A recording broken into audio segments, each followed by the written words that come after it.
When you hear the name Dolly Parton, what comes to mind? For many, it's the rhinestones, the blonde wigs, the laughter, and of course, that unmistakable voice. But behind the sparkle lies something far more extraordinary. A woman whose life is stitched together with threads of poverty, heartbreak, resilience, and an almost stubborn hope. Born in a log cabin in Tennessee, Dolly grew up in bitter cold and constant poverty. She had no toys, just chores and a patchwork shirt her mother sewed from scraps of fabric. Tragedy struck early. Her younger brother died at just 4 days old, leaving a void that would never be filled. But it was from these memories that she wrote Coat of Many Colors, a song that turned shame into pride. Dolly came to Nashville with nothing, rejected, forced to sing pop music she didn't love. Yet, her perseverance took her from a small-town singer to the author of timeless love songs like Jolene and I Will Always Love You. She not only conquered the stage, but also changed the face of country music. Behind the spotlight were silent challenges, the disease that left her unable to be a mother, the emptiness of family members who passed away, and long nights battling depression. But instead of giving up, Dolly chose to give. She founded the Imagination Library, giving away hundreds of millions of books to children, turning the love she had not yet given to her own children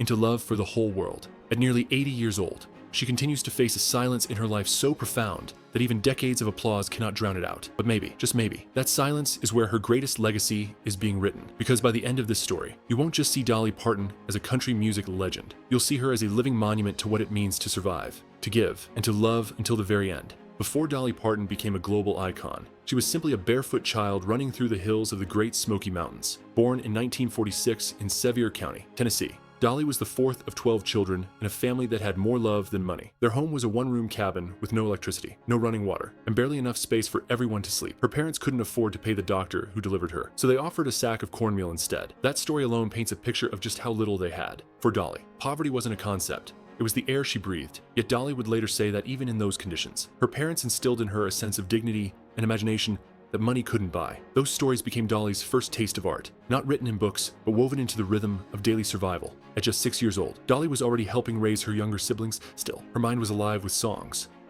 She began humming melodies before she could even spell the words, a habit that would become her lifeline in the years ahead. In 1955, when Dolly was only 9, her baby brother Larry lived just 4 days before passing away. There was no funeral service, no gravestone, just a silent patch of earth behind their home.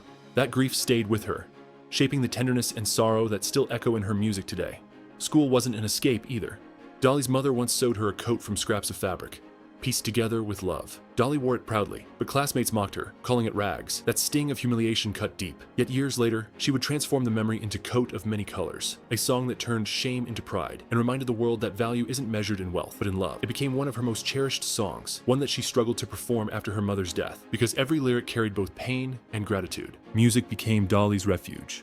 She sang not for fame, but to survive. The mountains themselves seemed to echo her songs, as if reminding her that even in hardship, beauty could be found. By age 10, strangers were already stopping to listen when she sang. What no one realized then was that this little girl, with nothing but a patchwork coat and a gift for melody, would one day carry the heart of Appalachia onto the world's biggest stages. Dolly Parton's childhood was full of loss, hunger, and ridicule, but it was also full of lessons. That love can outweigh poverty, that stories can be stitched from scraps, and that music can rise even from silence. Those early years didn't just shape her voice, they shaped the spirit that would carry her through every trial ahead. When Dolly Parton graduated high school in 1964, she didn't celebrate with a party or a vacation. Instead, she grabbed a cardboard suitcase, $20, and boarded a Greyhound bus to Nashville. To her, the city wasn't just a destination. It was the place where her dreams either lived or died. She had promised herself she would not come back empty-handed, and that determination would carry her through countless closed doors. When Dolly Parton graduated high school in 1964, she didn't celebrate with a party or a vacation. Instead, she grabbed a cardboard suitcase, $20, and boarded a Greyhound bus to Nashville. To her, the city wasn't just a destination. It was the place where her dreams either lived or died. She had promised herself she would not come back empty-handed, and that determination would carry her through countless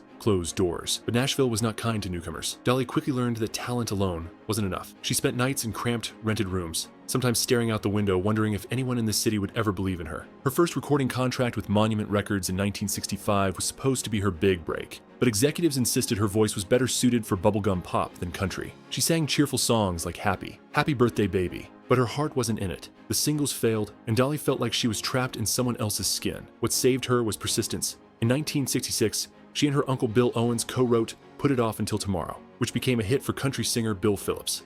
Suddenly, industry insiders were asking, who's Dolly Parton? for the first time. She wasn't just a struggling singer, she was a songwriter with a distinct voice. In 1967, Dolly released her debut album, Hello, I'm Dolly. It wasn't just a title, it was an announcement. Her songs were raw, authentic, and unafraid to touch the pain and perseverance of real life. That chance came with The Porter Wagoner Show. Joining as his girl singer gave her national visibility, but it also came with creative tension.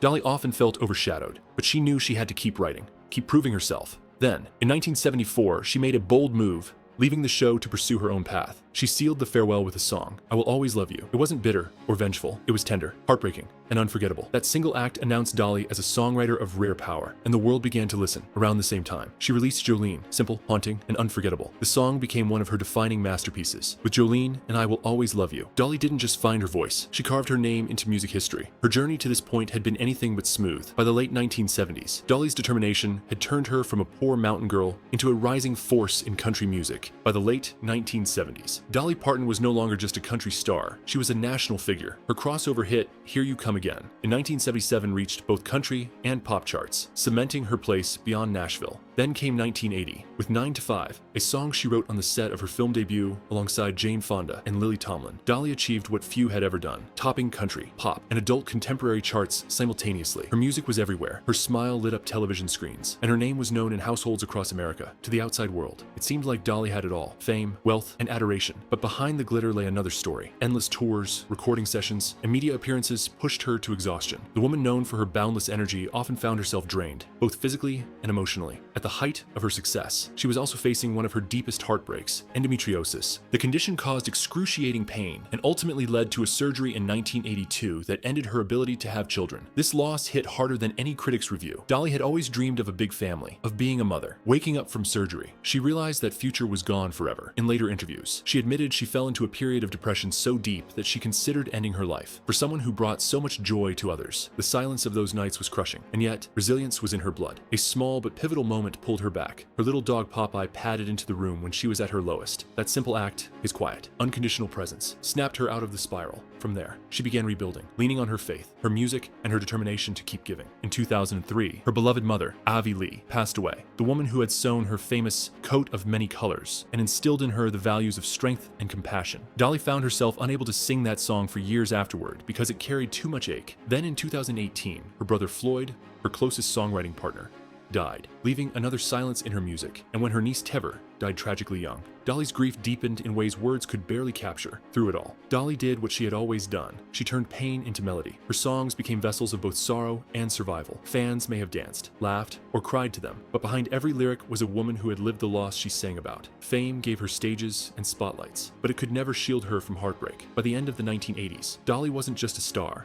She was a legend, yet even legends carry scars. For Dolly Parton, the higher she climbed, the heavier the burden became, and still, she chose to keep singing. One of the most remarkable parts of her story is the love that stayed hidden from the spotlight. In 1966, at just 20 years old, Dolly married Carl Dean, a man who wanted nothing to do with cameras or celebrity life. While Dolly's career took her onto the grandest stages in the world, Carl remained firmly rooted in Nashville, running his asphalt paving business and keeping their marriage out of public view. He was the calm to her whirlwind, the quiet anchor to a woman the world demanded so much from. Dolly often joked that Carl had only seen her perform once on stage, but his loyalty was never in question. While millions adored her from afar, he loved her for who she was at home, not the rhinestones and wigs, but the woman in sweatpants with no makeup, drinking coffee in the kitchen. To Dolly, that kind of love was priceless. Their marriage, lasting nearly 6 decades, became one of the most enduring and private romances in the entertainment world. But in 2025, Carl Dean passed away at the age of 82. For Dolly, the loss was devastating. She had faced heartbreak before, but losing Carl meant losing the one person who knew her before the fame. The one who loved her not as an icon, but simply as Dolly. Friends said she withdrew for weeks, the silence of their home heavier than any grief she had known. For the first time, music itself felt too fragile to carry her pain. And yet, even in this new season of loss, Dolly has chosen to keep giving. Her Imagination Library, a program that began as a tribute to her father's illiteracy, has now distributed over 200 million free books to children worldwide. Dollywood continues to provide jobs and pride to her hometown of Sevier County. She has become as well known for her philanthropy as for her music, proving that generosity can be just as powerful a legacy as stardom. Today, in her late 70s, Dolly appears on stage less often, but her influence feels larger than ever. She continues to write, record, and guide younger artists, while also carefully shaping her legacy through trusts, charities, and planned giving. She often says she wants to be remembered not just for her songs, but for her heart, And maybe that's the greatest truth of Dolly Parton's later years. Beyond the sold-out arenas and countless awards, she has become a symbol of resilience, kindness, and enduring love. Her marriage to Carl Dean showed that true intimacy doesn't need a spotlight, and her philanthropy proves that the most lasting stage is the one built in people's lives. For Dolly, the final chapters of her life are less about applause and more about looking back on Dolly Parton's life. It becomes clear that her story has never been just about music. Yes, she gave the world unforgettable songs like Jolene, 9 to 5, and I Will Always Love You. Yes, she built an empire that includes Dollywood, global fame, and more than 3,000 recorded songs. But beneath all that glitter lies a deeper truth. Dolly's life is a masterclass in how resilience, generosity, and love can transform even the harshest circumstances. She rose from poverty that could have easily crushed her spirit. She carried childhood grief, humiliations, and endless rejection, yet turned them into melodies that healed millions. When life took away her dream of motherhood, she created a library that placed books into the hands of children across the world. When her body broke under illness and depression, she fought her way back and chose to keep singing. And when death came for her family, and later for the love of her life, Carl Dean, she mourned in private but still found ways to give joy to others. That is why Dolly Parton isn't just a star. She is a mirror reflecting something we all long for. Proof that suffering can be reshaped into beauty. And that kindness is a force stronger than despair. Her life reminds us that our beginnings do not define our endings. That a little girl with no shoes, mocked for her patchwork coat, can grow up to touch the world in ways no one could have predicted. Even now, in her late 70s, Dolly continues to inspire, not by chasing fame, but by living her values, lifting up her community, sharing her resources, and never losing her humility. She has often said that when she's gone, she doesn't want to be remembered just for her stardom, but for her heart. And in many ways, she has already secured that legacy. Through every child who opens a book from her imagination library, through every fan who finds comfort in her lyrics, through every act of kindness she inspired. Dolly's influence will continue long after the final curtain falls. Her story challenges each of us to ask, what will we leave behind? Will it be wealth and accomplishments? Or will it be compassion, hope, and love? Dolly's life shows us that the most lasting legacy isn't written on charts or carved into awards. It's written in the lives we touch. So as we close this journey through Dolly Parton's extraordinary life, I invite you to reflect. What part of her story speaks to you the most? Is it her rise from poverty, her fearless independence, her enduring love, or her generosity to children she never met? Share your thoughts in the comments below. Because the story of Dolly Parton doesn't just belong to her. It belongs to all of us who carry her songs, her values, and her example forward. In the end, Dolly's greatest gift isn't her voice. It's the reminder that no matter where we come from, or what storms we face, we can still choose to love, to give, and to turn our lives into a song worth remembering.